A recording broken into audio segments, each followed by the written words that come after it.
Good morning. I'm Jimmy Heckman, Bureau Chief of Workforce Statistics and Economic Research here at the Florida Department of Economic Opportunity. Thank you all for joining our monthly employment data release press call. We are excited to be here today to talk about Florida's economic performance this past month. We will be taking questions at the end of the presentation from credentialed media. In order to ask a question, you must submit your question in the Teams chat. If you hover over your screen, you will see a chat icon. Please click that button to enable the conversation feature within our meeting. We will not be able to accept questions through a private chat, so please use this option. We will answer as many questions as we can. If your question isn't answered, you can always email our team at media@deo.myflorida.com, and we will work with you to get an answer. We will also provide this information in the chat feature so you can have our contact information. Today's presentation is focused on the employment data for April 2022 in the state of Florida. If you have questions regarding another subject, again, please email media@deo.myflorida.com. Feel free to send questions as the presentation progresses. We will get to them as soon as we can. Now I'm going to turn it over to Adrienne Johnston, DEO's Chief Economist. All right, good morning, and thank you all for joining us today. At 10 a.m., Florida Department of Economic Opportunity released April 2022 labor statistics for the state of Florida, as well as sub-state areas, including all metropolitan areas, counties, and large cities. These data were produced by the U.S. Bureau of Labor Statistics through a federal-state cooperative agreement with DEO. Data were collected through a combination of employer and household surveys, administrative records, and statistical modeling techniques. This morning, I will provide details for this April 2022 data release. Just as a reminder, the current population survey is used to estimate Florida's unemployment rate, the total labor force, and labor force participation rate under the local area unemployment statistics program. Since these statistics are based on a survey of households, they capture information about individuals, not jobs, and they are calculated by place of residence, not place of work. Florida's seasonally adjusted unemployment rate in April 2022 was 3%. This is a decrease of 0.2 percentage point from the March 2022 rate and a decrease of 2.1 percentage points from April of last year. In April 2022, Putnam County had the highest unemployment rate at 3.6%, followed by Highlands County at 3.5% and Hamilton County at 3.4%. Monroe County had the state's lowest unemployment rate at 1.5%, followed by St. Johns County at 1.7%, and Collier, Gulf, Nassau, Okaloosa, and Union counties at 1.9% each.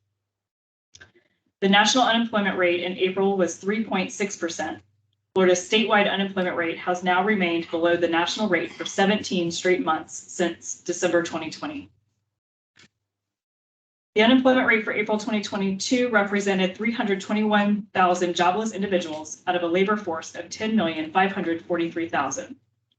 Florida's April 2022 labor force increased by 30,000 individuals, or 0.3%, from the month prior. This compares favorably to the nation as a whole, which saw a 0.2% decline in the labor force over the month. Compared to April 2021 levels, Florida's labor force saw an increase of 309,000, or 3%. Over the month, employment grew by 48,000, while unemployment dropped by 18,000. We are continuing to track trends in Florida's growing labor force, which is a combination of all currently employed workers as well as unemployed job seekers, or those who are actively seeking work. As of April 2022, there are now 249,000 more Floridians in the labor force than the February 2020 level. Labor force growth accelerated in April as Florida continues to outpace the nation. Over the past year, Florida's labor force has grown by 3% compared to 1.9% nationally. The composition of Florida's workforce has shifted in the past 2 years. Floridians under the age of 25 are more likely to be employed than they were before the pandemic, while labor force participation among those over age 55 has declined. Overall, retirees have increased as a share of the population. The number of job leavers, which is shown here in gray, has increased for 12 consecutive months, indicating that individuals are more optimistic about their ability to find work if they leave their current job. This pattern is also a result of the continued decline in total unemployment. As the labor force expands and the pool of people experiencing persistent unemployment shrinks, voluntary transitions will naturally tend to grow as a share of unemployment. Job creation data for Florida is derived from the Current Employment Statistics, or CES survey, which is conducted by the U.S. Bureau of Labor Statistics. The CES survey collects data from over 40,000 Florida businesses and establishments each month to measure jobs by industry across the state. Since these statistics are based on a survey of employers, they measure counts of jobs, not individuals, and they capture characteristics of employers, such as industry and place of work. Total non-agricultural employment rose to nearly 9.3 million jobs in April 2022. This was up 58,600 jobs, or 0.6%, from March 2022. This is the fastest pace of growth since July 2021, and nearly twice the monthly average over the previous 6 months. This figure is up 517,100 jobs from a year ago, which is an over-the-year increase of 5.9%. Florida's private sector non-agricultural employment was 8,198,700 jobs in April 2022. This was up 57,200 jobs, or 0.7%, from March 2022. Total private employment was up 513,100 jobs from April 2021, which is an over-the-year increase of 6.7%. 8 of the 10 major industry sectors in Florida gained jobs over the month, though all 10 major industries gained over the year. Leisure and hospitality gained 19,200 jobs over the month, or 1.6%. This was followed by trade, transportation, and utilities at 12,300 jobs, or 0.6%. Professional and business services at 9,100 jobs, or 0.6%. Leisure and hospitality growth in April more than outweighed its seasonally adjusted declines over the past 2 months. This may suggest that seasonal hiring in this industry was delayed, but has now returned to its normal pattern. The 2 industries with over-the-month losses were education and health services, with a decline of 1,100 jobs, and information with a decline of 900 jobs. In this graphic, we can see industry recover in Florida compared to the nation, with Florida shown in green and the U.S. in blue. Industries above zero have more jobs now than in February 2020. Nationally, total employment has not yet recovered, and we can see that Florida has recovered a larger percentage of jobs in all major industry sectors except for total government. There are some similarities between the state and the nation. For example, professional and business services has added the most jobs since February 2020 in both Florida with 8.8% and the nation with 3.4%. Leisure and hospitality has the most jobs left to recover in both areas. However, we also see some differences. Manufacturing has gained jobs in Florida since February 2020, whereas this sector has not recovered in the rest of the country. Florida has also seen strong growth in financial activities compared to the nation.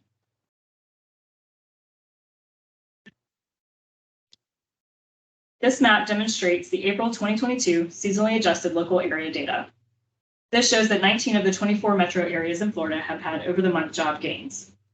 The Village's MSA grew at the fastest rate of 1.4%, followed by Cape Coral Fort Myers MSA at 0.7%. Growth in Cape Coral Fort Myers was driven by job gains in leisure and hospitality and education and health services. Other fast-growing metro areas were West Palm Beach, Boca Raton, Delray Beach, which added jobs mostly in professional and business services and leisure and hospitality. Deltona, Daytona Beach, Ormond Beach metro area added jobs mostly in education and health services, professional and business services, and leisure and hospitality. The metro areas that added the most jobs in April were the Tampa, St. Petersburg, Clearwater metro area, which added 8,500 jobs. Growth in this metro area was driven by leisure and hospitality, which added 4,800 jobs, and construction, which added 1,700 jobs. The Orlando, Kissimmee, Sanford metro area added 6,500 jobs, and this was driven by professional and business services and education and health services. The Miami Beach, Kendall Metro Division added 5,800 jobs. This was driven by construction and financial activities.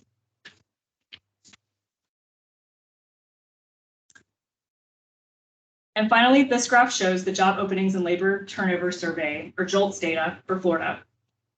All job turnover metrics increased sharply in March, which is the latest data available. The Bureau of Labor Statistics estimates that the number of job openings in Florida increased to 749,000 in March 2022. This is an over-the-month increase of 61,000, or 9%. Openings were up 323,000 from a year ago and exceeded the July 2021 previous all-time high by 34,000. There were 404,000 quits statewide in March. This is an over-the-month increase of 97,000 or 32%. Quits are up by 167,000 from a year ago, and this exceeded the December 2021 previous all-time high by 69,000. There were 489,000 hires statewide in March. This is an over-the-month increase of 40,000 or 9%. Hires are up 178,000 from a year ago and exceeded their previous peak in November 2021 by 32,000. Thank you so much for joining us this morning for DEO's rate release for April 2022. This concludes my presentation, and I'll be happy to field questions from credentialed media. Thank you, Adrian. We will now open the call for questions from any credentialed media. Please include your full name and outlet. Thank you. We have a question from Charles Murphy. These levels in rural areas appear to be breaking all-time record lows. Can you comment on how long it's been for jobless rates to be, since jobless rates have been this low? That's a great question. That's something that we'll have to go back and just make sure that we're pulling accurate data for you so the team can go back and do some comparisons. I can tell you that prior to February 2020, there were some areas across the state that had unemployment rates certainly in the low 2% area, but we'll pull those numbers just to get the exact figures for you. And Charles, that would be helpful if you wanted to send that question to our media email account. That would help us get a response to you directly by email. Jim Turner has a question. While the state is up in terms of jobs from the last pandemic, where is leisure and hospitality in terms of how it compares to the April 2020 peak? I'm sorry, can you repeat that one more time? Yeah. So while the state is up in terms of jobs from prior to the pandemic, where is leisure and hospitality compared to the previous peak? Great question. I think if we think back to a few months ago, there was a slide that I showed that had a comparison of where we were. We kind of dropped that from the slide deck, but I'd be happy to reproduce that for you. What I can tell you is we're still a little bit shy. So we haven't quite come back in leisure and hospitality to the February 22 level of employment across the state. As you can see from my report, we're still continuing to see strong growth in that industry, and we're seeing it across the state in different metro areas. So we still have a little bit of room to grow there to get back to where we were. I think I pointed this out last month, but I think it's worth repeating. It's also interesting to note that in that particular industry, we're actually seeing very strong GDP numbers. As the governor pointed out this morning, we have very strong visitor numbers as well. We have record-breaking visitors coming to our state. So we know that the industry overall is performing very well, and that there's a lot of productivity in that industry. We just haven't quite gotten back to where we were with jobs, but we continue to make progress in that area. And Adrian, you mentioned that, this is also from Jim Turner, that you mentioned that quits are up. How is the Great Resignation reflected in the latest numbers? Yeah, so we've seen a lot about that, particularly this week with a pretty sharp incline in the quits rate for Florida. What we're seeing is still that folks are with an continued increase in labor force numbers. So more people are joining the labor force at the same time they're finding employment. So that unemployment rate is decreasing while labor force is increasing. Our labor force participation rate continues to increase. So that means a higher share of our population is actually participating in the labor force. So while those things are happening at the same time that our quit numbers continue to grow, what that means is people are confident that they will find opportunities if they quit their current job. And it's really a reflection of churn. So it's not people moving out of the labor force. It's not people who are discouraged. It's people who are actually encouraged. They feel that like there are opportunities to find other work and perhaps improve their career. And I think we just continue to see that happening month over month. It looks like all the questions that have been submitted so far. If anyone has any additional questions, you can always email our media account at media@deo.myflorida.com. Thank you again for joining us on the call. We will see you again in a few weeks for the May economic data release on Friday, June 17th, 2022. Thank you very much.